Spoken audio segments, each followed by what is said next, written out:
she had a tremendous zest for life. She was around by her hearty, booming laugh. She could really throw back her head and laugh at herself.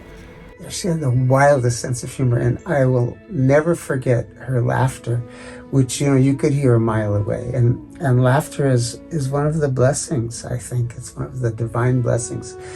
That ability to laugh without, without restriction, with uninhibited laughing. And she just had that. People ask me, why did you come to India? And I can only say, Pichli Janam ki cheez hai.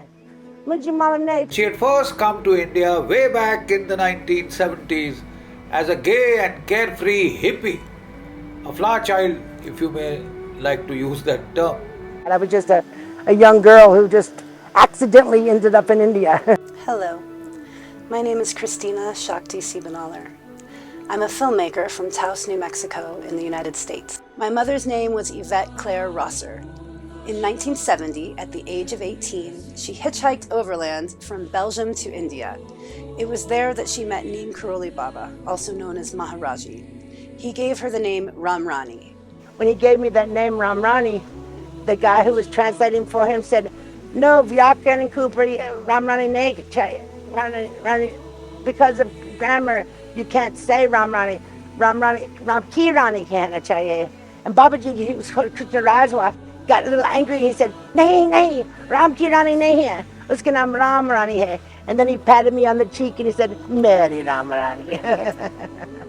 The first time I went to India with my mom, I was 13 years old. An old devotee of Maharaji named Himda told me that I could carry my mother on my back for 100,000 lifetimes and still never repay her for the gift of human birth. I never quite realized how true this is until she was gone.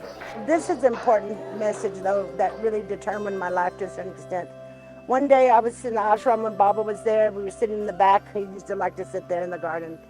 And he told me, and Dada Mukherjee translated, he said, RamRani, when you go back to America, go to the university and study about India and help to make Hinduism better understood and respected.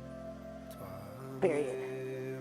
She's a scholar. I was so amazed. This goofy, crazy lady was like an intense scholar of Indian studies and Eastern religion and speak Hindi perfectly. And, she's really one of the most smartest people I'd ever met. I was deeply struck by the depth of her knowledge of Indian philosophy and mysticism and her very deep insight into the essence of what we call the Sanatan Dharma.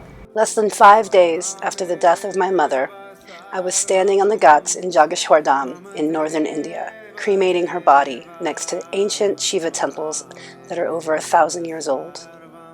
We are so removed from death in the West, but in India, I was given the gift of watching my mother's body burn. What a powerful and visceral experience. I miss her, and I think she's one of the great people that I knew in this life. And I trust that she's with Maharaji now. To be able to tell my mother's story and share her legacy will be a gift, not just for me, but for all of us.